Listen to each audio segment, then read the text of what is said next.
Jovan, Buha! Buha! Yo, yo! I'm Jovan Buha, NBA reporter and analyst for Buha's Block, and welcome to another episode. On today's show, I'm thrilled to be joined by Claire de Lune, NBA writer for The Guardian and multi-time guest on the show. We're going to be discussing conference finals lessons for the Lakers. Before we get into it, Claire, how are you doing? How are you enjoying your offseason? I'm good. I mean, it hasn't felt like that much of an off season because I've been so busy, but it is weird. I do feel like a hole in my life where the arena was, and it's so weird to not just be going there a couple times a week. Obviously, miss all of you guys that I get to cover basketball with. But yeah, it's been good. I mean, I think for the most part, it's been a really great playoff. So it's been really fun to watch as a reporter and as a basketball fan. Let's start with OKC. OKC is in a unique position that we can't quite compare the Lakers situation or their roster flexibility, but my lesson from OKC is the value of versatility. And what I mean by that is OKC starts a double big look, but they can play a single big look with Chet Holmgren, Isaiah Hartenstein, or Jalen Williams. And each of those three guys brings different things to the table in terms of their strengths and weaknesses offensively and defensively. They can go to a small ball look. We haven't really seen it much with J-Dub being out for most of the postseason, but there is a version of this group with J-Dub and Shea and Caruso and Dort and maybe Kayson Wallace or Jared McCain, where they can go small if they need to, but they can also problem solve in a variety of ways. And we just saw Game 5 versus San Antonio, the offense is in the mud. They have their worst offensive performance of the season. Game 4, no AJ Mitchell, no J-Dub. They start Jared McCain and he drops 20 points and has a big game. But we've also seen they need a little bit more defense. You put Alex Caruso, you put Kayson Wallace, Dort, whoever. So this is, again, I'm not going to compare the roster builds because the Lakers are not going to have as deep of a roster as OKC next season. Yeah. But I think looking at the Lakers situation, they have not had a double big look in about 5 years. They have even at times struggled with a single big look, depending on who's available. And I think there needs to be some more versatility and depth within the roster and rotation this summer, and just having different things you could throw out there and different ways to problem solve. Because it's felt like they've had one or two pitches that they've had to rely on these last few years. And I think just having a deeper bullpen with more options there, what would be one of my goals for the summer. So what do you make of that as a lesson, and how do you think the Lakers can go about achieving that? Yeah, I mean, I agree. I think, however you phrase it, like versatility, depth, I think is the takeaway. And it's funny because they're sort of just like different ways of looking at the same thing. It's like you need players down the roster who you can use to throw different pitches, who you can use in different moments, who you can use if someone gets hurt.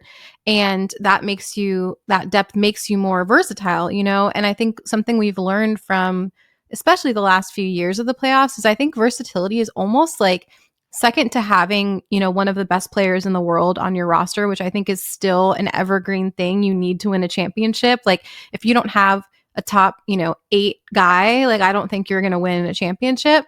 But even beyond that, I think versatility has proven so important to success in the postseason because it's so matchup dependent as far as when you see how far people go. And it's almost more about how well do you match up with the team in front of you than it is about how good are you as a team, how high is your ceiling.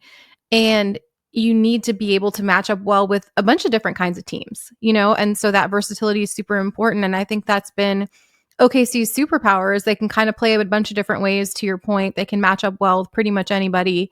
And that is a testament to their roster build and the depth of their roster. To your point, I don't know how replicable that is for the Lakers in one offseason. I think they're just about as far away from that as you could possibly be in the sense of they're probably the most top-heavy roster in the NBA right now, I would say. Not as far as they're the least deep roster, but as far as the sort of distance between the level of their top-end talent and the level as soon as you get to guys 4 through 15. It's just such a wide gulf in talent there. And it's so slim on talent, especially once you get out of the starting roster. So they definitely need, to LeBron's point on Mind the Game, they need a more talented roster. And if they lose LeBron this year, they're going to need to fill that spot as well. And so they'll be sort of like starting from behind the eight ball a little bit. So I think, yeah, that's probably, number one thing to me this summer would be building a deeper, more versatile roster. Even if you can't hit a home run in that department, can you hit a single? Can you hit a double? Like, can you make incremental, changes to the roster to make you just a little bit better at certain spots than you were last year, even if you don't obviously build a 10, 12-man rotation in one season? It's a massive challenge because you have the Austin Reeves contract situation, you have the LeBron contract situation, you have several of your other free agents, Rui Hachimura, Marcus Smart, Luke Kennard. The Lakers are in a tough spot where they're like, it's easy to run it back if they want to. They could just operate over the cap and just keep everybody and maybe do a couple of smaller tweaks. But I think there needs to be a larger overhaul here. I think they should have at least half of the rotation be new players. And for me, looking at some of these things that OKC could do, it starts with the defensive end, where I think in general they need more defensive talent, more two-way talent, ideally. I think they also need a double big look, and that probably means one of the bigs has to be able to space the floor to some degree. You look at the groups that have been going double big for the most part, they can at least space the floor to like 20 feet, if not outright past the three-point line. The Lakers have not had the big man depth to do that. I would be hoping, if I'm them, to acquire like a $20+ million center, and then also find some depth at the back end of the roster. And like, that's been an issue for them. You mentioned it. Like I just said this on a recent show. I think if you look at the last 5 years and you aggregated all 30 teams 10 to 15 spots on their rosters, the Lakers are in the bottom 10 at a minimum, if not bottom 5. And that's like them alongside like the Kings and like some of these like bad, perennially awful teams.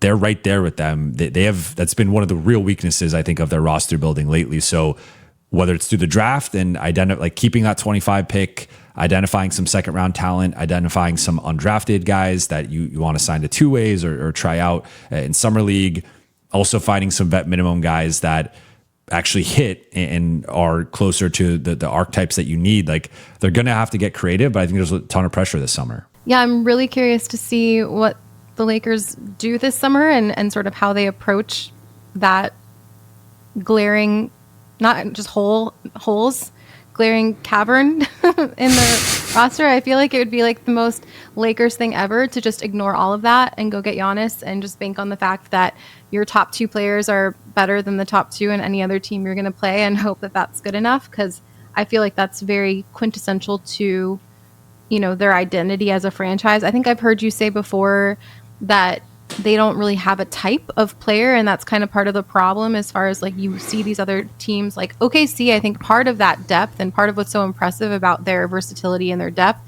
comes down to they're so dogmatic in the way they build their roster, and they have a very specific type of player that they go for, and they go seek that player out, whether it's through the draft or like identifying like a Jared McCain and being like, this is an OKC Thunder type of player, like we're going to go target him via trade.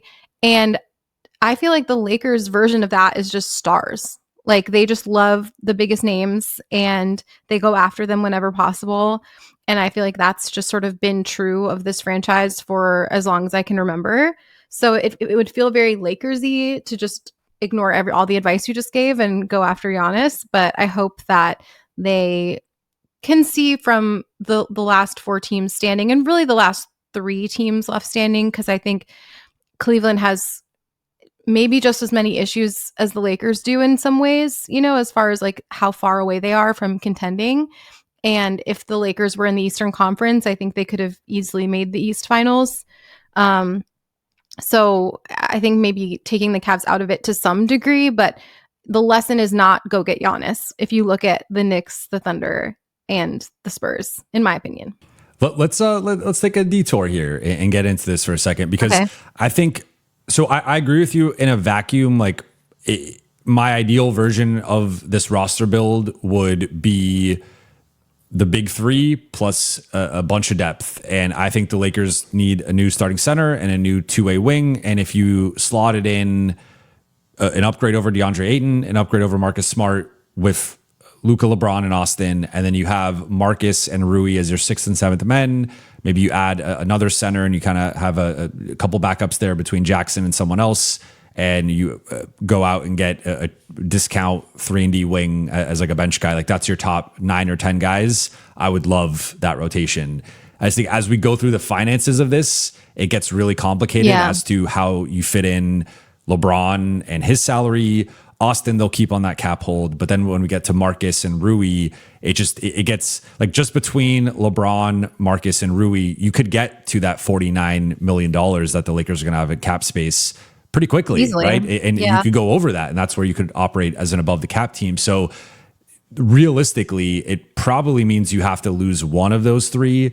And if you lose any of those three, like LeBron is on the high side of, if you lose LeBron, you're losing your second or third best player and the guy who just carried you to a first round series win. And like that's a ton of offense that you need to, in leadership and just all these things that LeBron brings. You have to somehow replace that. If you lose Marcus or Rui, it's like you're either losing your best shooter and a guy who's been a playoff riser for you, or you're losing your best two-way player and a guy that was your defensive captain this year. So losing any of those three would be a huge loss for the Lakers. And so I think they're going to try to prioritize like keeping all three of those guys. But then when you look at how much money's remaining and how much flexibility they actually have to add to the roster, you can still probably add like a starter, but you're not going to add the two starters plus like some of the back end depth necessarily. So I just keep running into this theoretical ceiling of, if they just go let's partly run it back and then make some tweaks, I don't think you're going to be good enough. So that's where Giannis comes in for me. It would require, like, you might lose LeBron, or it would require LeBron to take a massive pay cut, and I don't know how he would feel about that. Maybe he would like the idea of those four players together, maybe not. I don't know, but you at least have a guy who can go toe to toe with Wemby and Chet in that OKC front line in a playoff series. You have confidence that Giannis is going to hold his own in both of those matchups.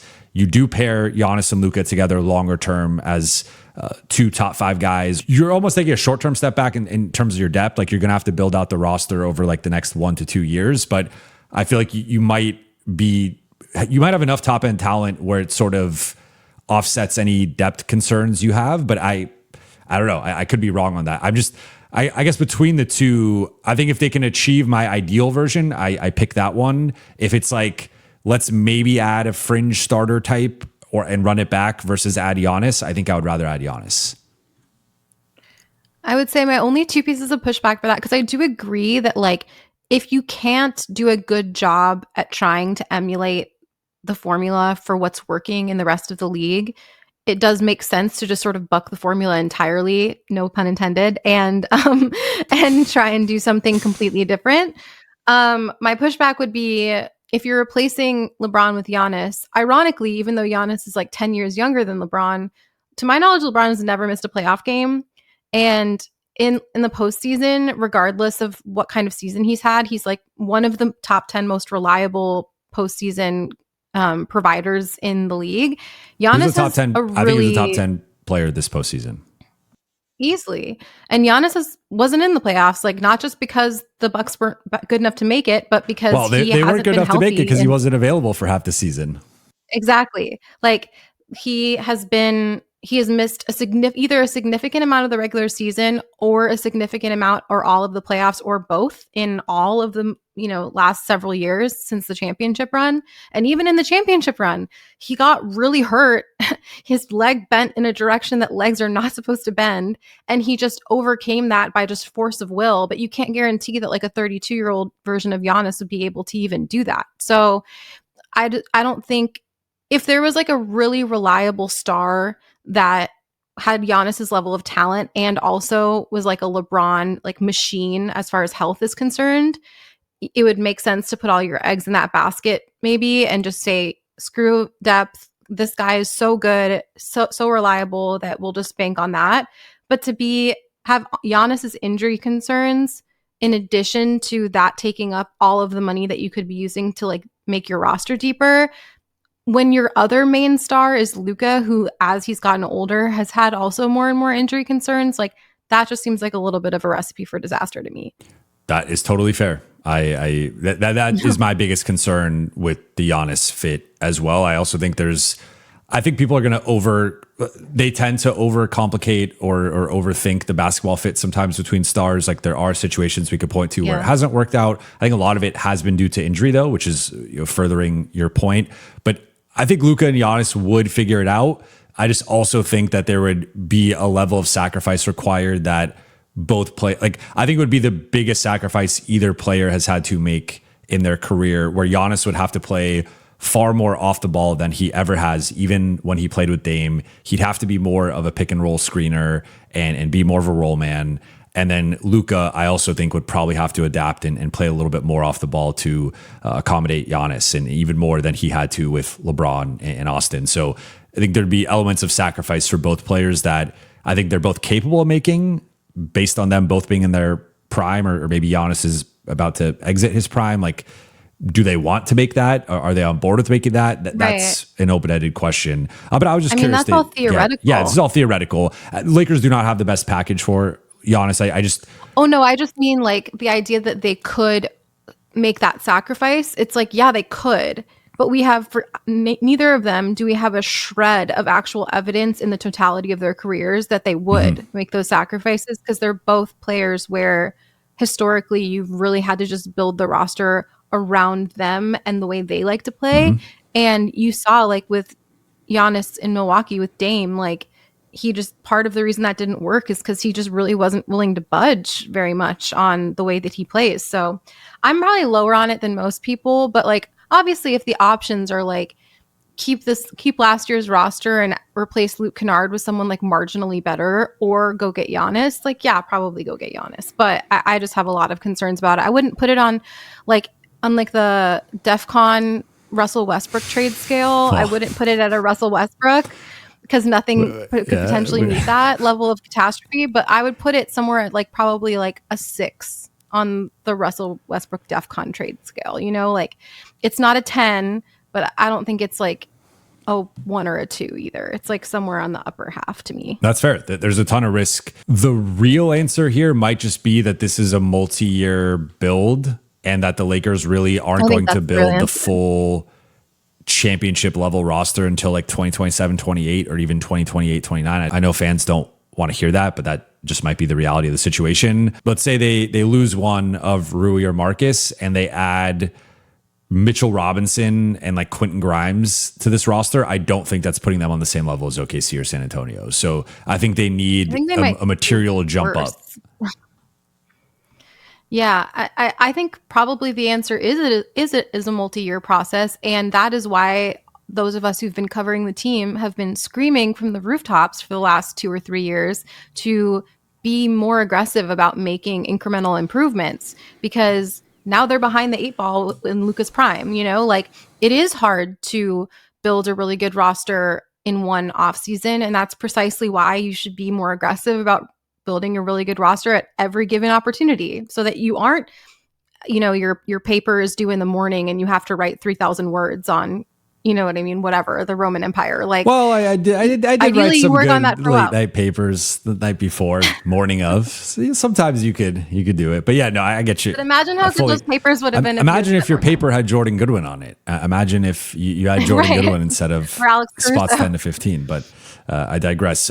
Let's move on to the New York Knicks. My lesson with the Knicks is protecting your stars on defense, in parentheses, from the perimeter. So there will be a part 2 to this a little bit later with one of my lessons. But if you look at the Knicks on paper, they have weaknesses at 2 of the most troubling spots, arguably the 2 most troubling spots to have weaknesses defensively. Cat, I think, has had a solid defensive postseason and is a big reason why the Knicks have made it to the finals. But Cat is not a traditional rim protector or defensive anchor. Then you have Jalen Brunson, who's barely 6 feet, if that, right? And is someone that, while he is built like a fire hydrant, he has some defense limitations and can be targeted and attacked off the dribble, attacked in the post, attacked in the middle of the floor. So they have 2 glaring weak spots and entry points into their defense. But what have they done over the last couple of years as they built this roster? They have flanked those guys with a ton of two-way perimeter talent with OG Anunoby and Mikal Bridges and Josh Hart and Deuce McBride, and even developing Landry Shamet, who was previously not known as a plus defender, into a guy who is now holding his own defensively, was guarding Donovan Mitchell in crunch time of the Eastern Conference Finals. And so they have put the right types of role players around them. And even we could extend this to like looking at the bench, like a Mitchell Robinson as the backup to Cat and sort of the antithesis of Cat. This is just he's a pure dog. He's out there for the rebounding, the energy, the toughness, the physicality. And so it's basically been for New York. We have two weak spots in our rotation defensively. Everybody else has to be athletic, tough, physical, high motor, and even Brunson and Cat can kind of pick up on that and like start to buy into that. So I present that because the Lakers have two defensive liabilities to some degree with Austin and Luka. You could also say regular season LeBron at times is taking his foot off the gas. And like, so the Lakers have some things to navigate here with their stars having varying degrees of defensive limitations. But I think the Knicks blueprint here is everybody else in the rotation has to be a good defender, has to be high motor, has to be a certain level of toughness, physicality. They have some of those pieces. I look at Marcus Smart as the epitome of that. If Luka and Austin are out there, let's just put an awesome rim protector and an awesome wing defender, and we put those two players into the starting group.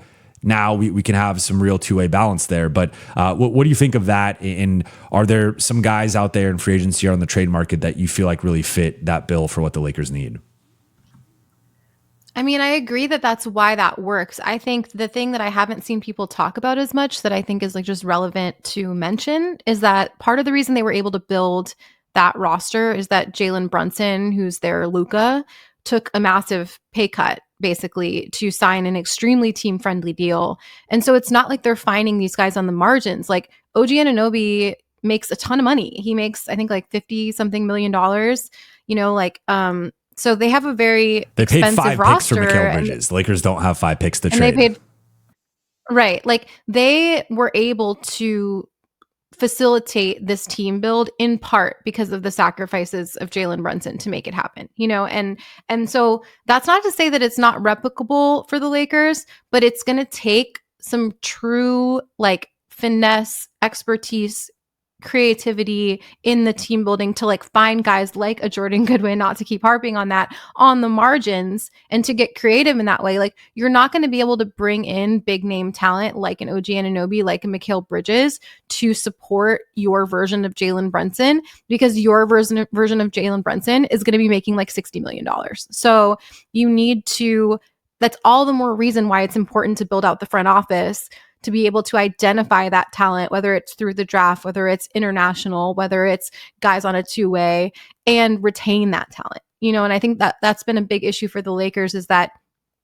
they haven't had a lot of hits in the draft, and they've done a lot better of a job identifying like two-way guys or like second round guys or undrafted guys. But then they have prioritized name chasing in lieu of retaining those guys.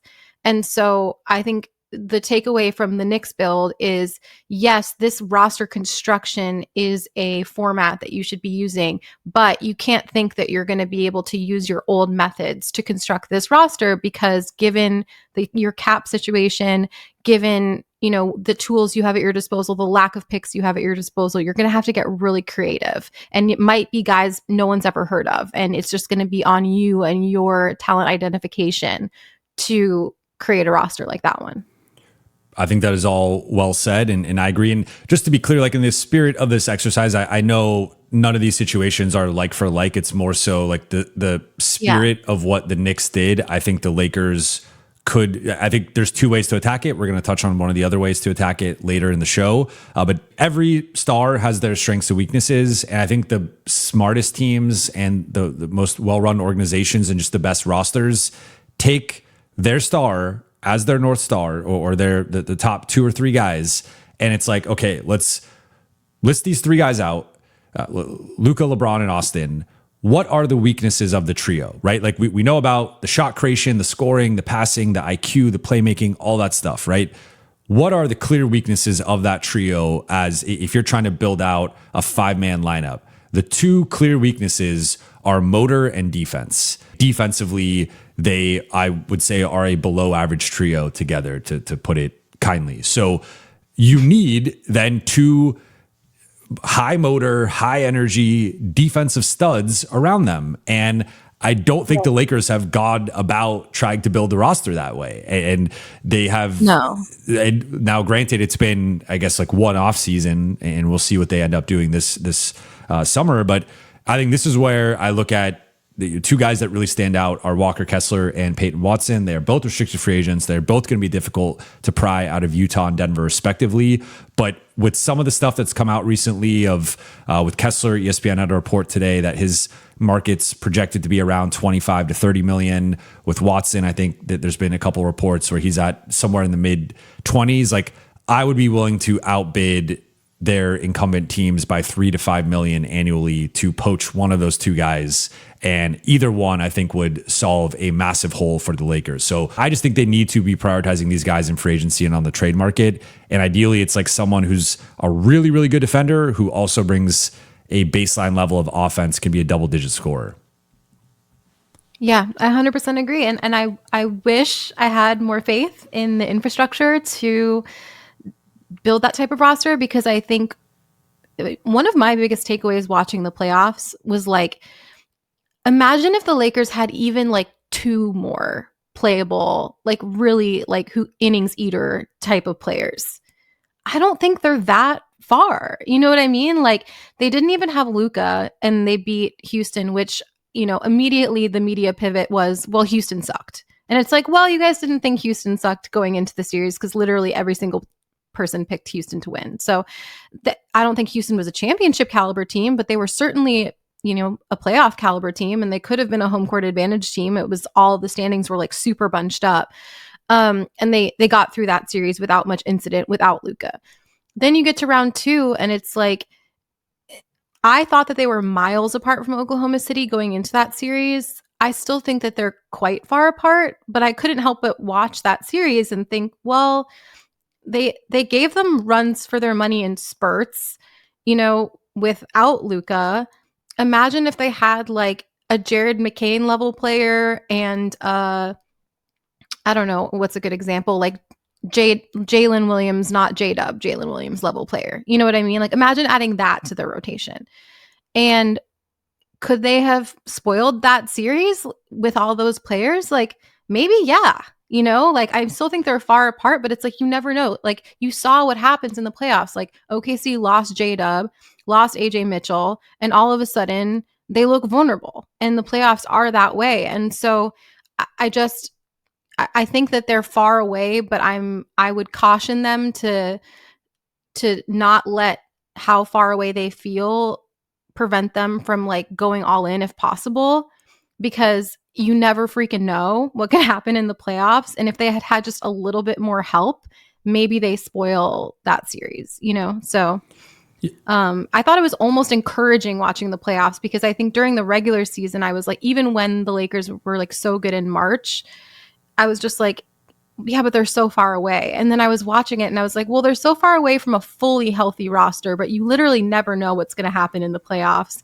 And all of a sudden, you know, two of the like three guards that make San Antonio what they are hampered. Two key rotation players for OKC are hampered. If you get on the right side of injury luck, you never know, you know? So. Oh, that's a good point. Like, I think obviously they were without J-Dub, which I think was a big loss for them in that series. But the Lakers were, of course, without Luka. So I think this version of these two teams at full strength, it would have been a 5-game series. I think the Lakers win one of the two games in LA, and then OKC wins in 5. But yeah, to that point, I mean, I see your point, and I go back and forth on this, because I did feel like they were obviously close. Every first half was close. They were in several of those games into deep into the third quarter, and then game 4 they nearly won that game. They still need to add, to me, like some real starting level talent like that. So I guess that's where it kind of feels like far away for me, where I I don't think they're close. I think they have the top end talent that masks over some of the weaknesses, but like the fully functioning version of them that actually pushes OKC to 7 or even wins the series in 6 or whatever, that to me is like you need a couple of, we're not talking, you don't need the Giannis, right? But you need, I think, the Peyton Watson or the Kessler plus like another solid player. So we'll see if they're able to achieve that. But I just think that the Knicks model to me is like something that they should aspire to. That's the most replicable one. That's the one that's closest, and we'll I don't want to spoil the rest of the takeaways from the playoffs, but like that's the one that feels like the most applicable to the sort of immovable objects right now. In my opinion, Austin and Luka are going to be there. Mm-hmm. Like, I don't think Austin's leaving. I think they're going to pay him whatever it takes for him to stay. I think they see him as the two guard of the future. I think they see him as part of the Luka Foundation. And so given that, you have to address those weaknesses and build around them. And I think the Knicks are a great example, to your point, of a team that was sort of self-aware about the weaknesses of their stars and was really smart and savvy about building around it. I'm just sort of like, don't throw the baby out with the bathwater if you aren't able to like get, exactly who you're after to fill those holes. Because as long as you can be creative about finding guys with the right skill sets, even if they're not like your forever, fit at that spot, I do think that you've shown, if LeBron stays, that you have the nucleus of a team that can give any of these teams a run for their money. And so like, don't just feel like, oh, we're so far away, we're not even going to try, I think is my point. I 100% agree with that. Definitely try. Yeah. No, I think they should try. My point with it being potentially a multi-year build is like, I think they can still try and them not succeed, because 100%. I think you could be far more aggressive, like, all right, we're going to keep LeBron, get Peyton Watson, and maybe that costs you Marcus Rui and Luke. And now all of a sudden, like, I like that starting group a lot more with whoever. You still have the room exception, and then you'll have some vet minimum contracts. Let's just say you get even like Robert Williams, and you go into next season, Robert Williams, which is a shaky proposition based on his health, LeBron, Peyton Watson, Austin, Luka. I love that starting group. I think that's a top 4 or 5 starting group, maybe top 3 starting group in the NBA. But the bench depth at that point is non-existent, and that would be really problematic. So I just think that they can solve the starters, or they could solve the bench. It's going to be really difficult to solve both. And because of that, it might end up being a bit of a longer build process. Let's move on to our third team here, the San Antonio Spurs. And my takeaway is doubling down on your strengths. And with San Antonio, what really sticks out has been they have a lot of similarity within their rotation. And I think that makes it easier to mix and match lineups and players.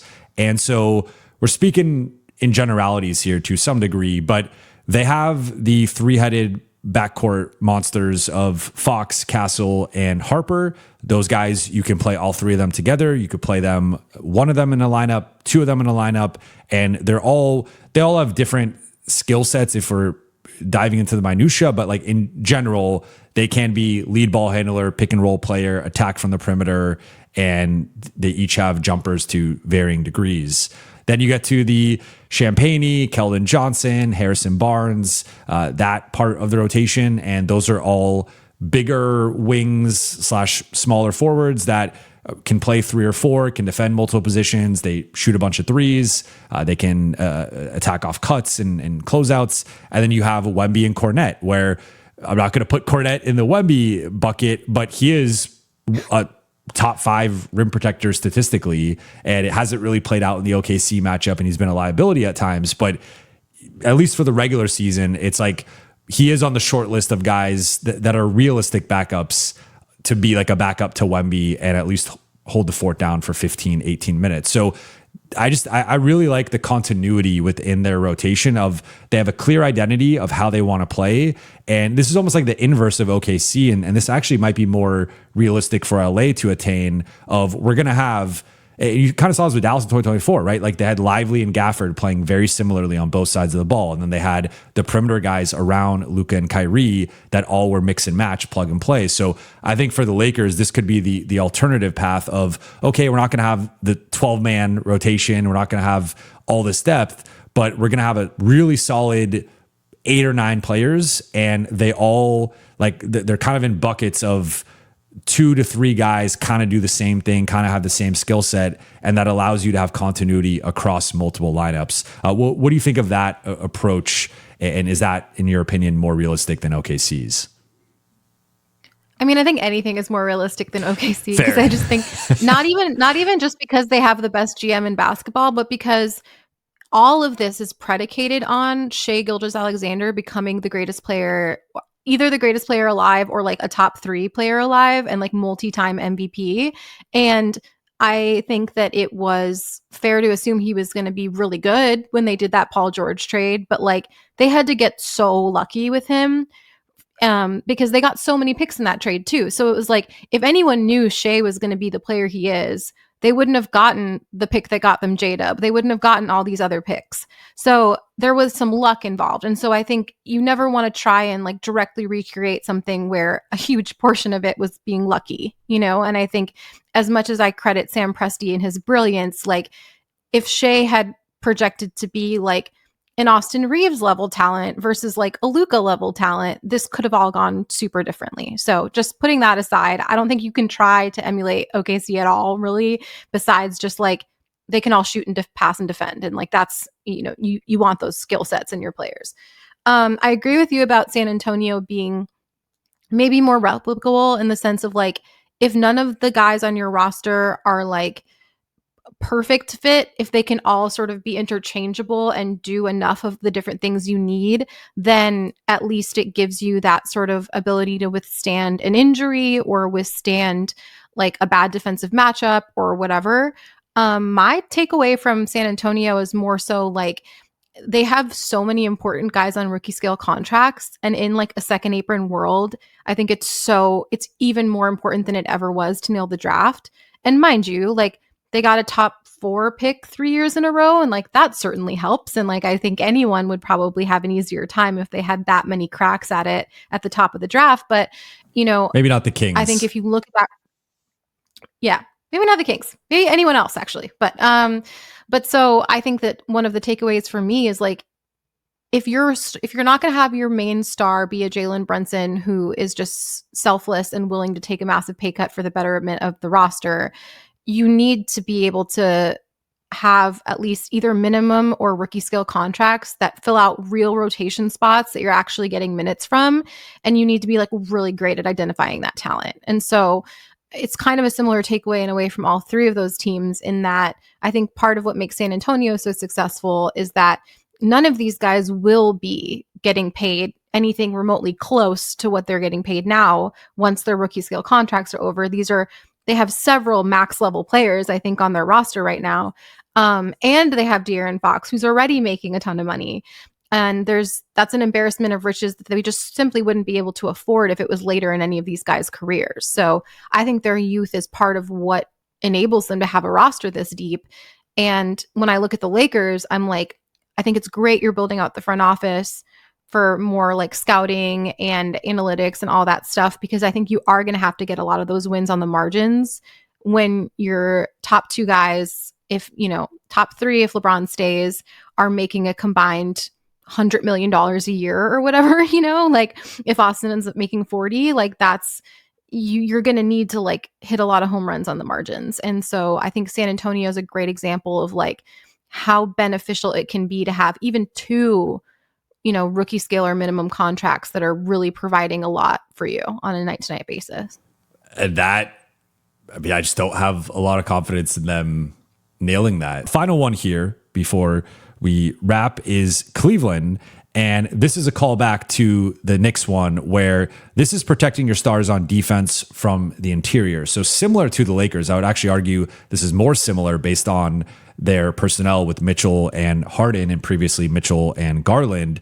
they're trying to protect those guys with the double big look with Mobley and Allen. That's one of the best 4-5 combinations in general, but also one of the best 4-5 combinations defensively in the league between their rim protection, their versatility, the athleticism, the defense. It's just an awesome 4-5 combination that I think was a big part of them winning those first couple series against Toronto and Detroit. And what they did to Jakob Poeltl, what they did to Jalen Duren, I think we saw the value in having those two guys playing together. So I think for the Lakers, this could be an alternative pathway of maybe you don't go the all wing path like the Knicks and say we're going to get all these high motor athletes, but you at least go the double big look. And it's like, okay, we're going to have a rim protecting center and an athletic mobile 4 who can also protect the rim, play some 5 and smaller looks, and go about it that way. But I think either way, the point is just the Lakers have to add defensive talent to protect their stars. Because again, I think that the key to roster building is amplifying what your stars do great and finding ways to minimize their weaknesses. And I don't think the Lakers have built a roster anywhere close to doing that. Yeah, I mean, I think I agree with that. It's hard for me to feel like I take a lot away from the Cleveland build just because like I don't think Cleveland's close at all, personally. I think they were like a total paper tiger coming into the conference finals. And I don't think they would have beat anyone on the other side of that. Like, I would have favored Philly over them. I would have favored Boston over them.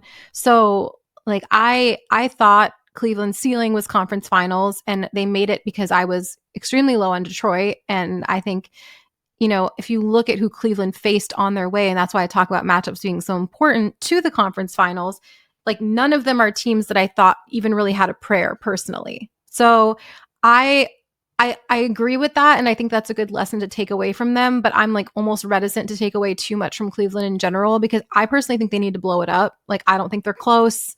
I don't think they have the makings of a championship contender. I think they're deep on paper, but I don't think they have a lot of the right, like, made up of the right stuff kind of guys to win a championship. And so, like, from a team identity perspective, I don't think they're close. I think Kenny Atkinson did a pretty terrible job coaching this playoffs. And so I would say, like, of all the 4 finalists, I would learn the least from the way Cleveland's done it, because I just really don't agree with the way that they built this roster. That's why I say them for last. I thought they're the least interesting one. I think you ideally have a better balance there, and maybe it's one elite wing defender, perimeter guy with one elite rim protector, and that's maybe more sustainable. In looking at Cleveland, to your point, like, there wasn't a lot to take away from like a positive sense. So I was like, I guess one thing that's kind of worked for them has been the double big look, which there had been questions about in the past. I think it worked against Toronto and Detroit. Did not work against New York, but I think that's something that the Lakers can at least try to do. And there's 2 different versions of how do you try to protect your stars. How you don't go about it is the Lakers' approach so far. So right. they gotta change that. Yeah. I think we covered pretty much everything. Was there any other takeaways that I know you had written down some going into this? Were there any things that we didn't touch on that you wanted to close with? No, I mean, I think just generally speaking, like, my main takeaway from the playoffs is that all of the 3 real contenders, in my opinion, the Knicks, the Thunder, and the Spurs, are in part contenders because of outsmarting the cap to some degree, whether it's having a star player who's selfless enough to take a pay cut, or having a bunch of guys who are playing way beyond their contracts, whether it's rookie scale or minimum or whatever it is. And I just don't think you can build a contender the same way you used to because of the second apron now and how punitive it is.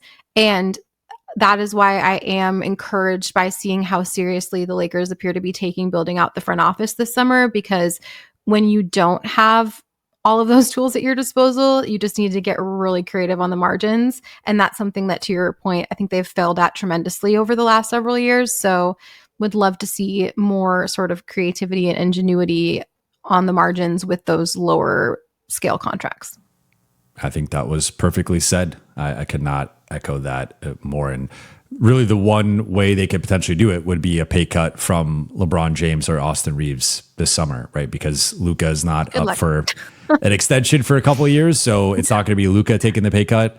and they don't have the draft capital or the draft resources right now to replenish the cupboard, at least not this summer, OKC or San Antonio style. So it's like, if there is one way that those three teams operated, it would maybe be LeBron or Austin taking. Now with Austin, it's a little trickier because him taking a pay cut actually doesn't benefit them at all, at least like now. It could benefit them in the future with the contract flexibility, but more so on LeBron if he wants to take a pay cut or not. If he doesn't, then there's obviously a decision to be made from both sides. But yeah, I mean, I think my closing thought is you either have to build a lot more depth and versatility within your roster and rotation, or you need to find better ways to support and complement your core pieces. And I think the Lakers have done neither recently. They don't have the depth and versatility, but they also haven't done a real job and good job in complementing their stars. And so I think moving forward, it needs to be a critical lens of like who fits and who doesn't, and then you go from there. But Claire, I appreciate you making the time.